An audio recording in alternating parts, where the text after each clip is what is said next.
Indian లాంగ్వేజ్లో ఒక 6 to 7 major Indian లాంగ్వేజ్లో మీరు వర్క్ చేసి ఉన్నారు. అండ్ నాకు తెలిసి నేను గమనించింది ఏంటంటే మధ్యలో అయితే మీరు ఒకసారి చెన్నై నుంచి ఒక తమిళ సినిమా చేసుకొని ఇక్కడికి వచ్చారనమాట. నాకు లాజిస్టిక్స్ అన్ని వదిలిపెడితే నాకు ఫస్ట్ క్వశ్చన్ ఏంటంటే మేడం, అయినా మీరు యాక్టింగ్ అదంతా చేస్తారో, how do you switch between languages ma'am? Like ఇట్లా సీమ్లెస్గా ఎట్లా టక్కునెట్ ఎట్లా మారుతుంది మీకు, and how does that come? చెప్పనా? మీరేంటి మీరు ఇందాక ఎవరి పాత్రలో పోషిస్తున్నట్టుందా? ఎలా అయితే మీరు ఇంగ్లీషు తెలుగు స్విచ్ అవుతున్నారు అలాగంటారేమో అని. అది కరెక్ట్గా చెప్పారండి.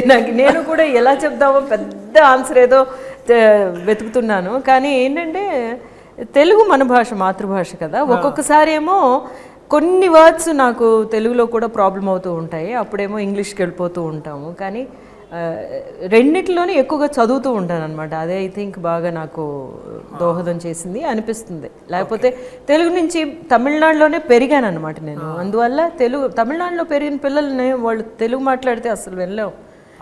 అసలు చాలా కర్ణకఠోరంగా ఉంటాయి అనమాట. వాళ్ళ తెలుగే బాగోదు. కర్ణకఠోరం కూడా చాలా తక్కువ మాట్లాడుతుంటారు ఇవాళ రేపు హీరోయిన్స్. బట్ ఎనీవేస్ పదాలు అనేది అలా మళ్ళీ మీరు కాంట్రవర్సీ చేయొద్దు. స్టేట్మెంట్ ఇచ్చినట్టు అందరు మిమ్మల్ని కట్ చేసేవాళ్ళే బేసిక్లీ. కర్ణకఠోరం గురించి చెప్పింది ఎవరు? అదే I'm sorry.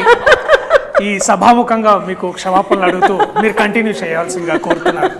Your honour please. So అందువల్ల అనమాట ఎక్కువగా చదువుతూ ఉండడం వల్ల నాకు తెలుగుతో బాగా, అందులోనే తెలుగులో యాక్ట్ చేయకపోయినా కూడా డబ్బింగ్ ఎక్కువ చెప్పేదాన్ని కదా, అందువల్ల. గీతాంజలి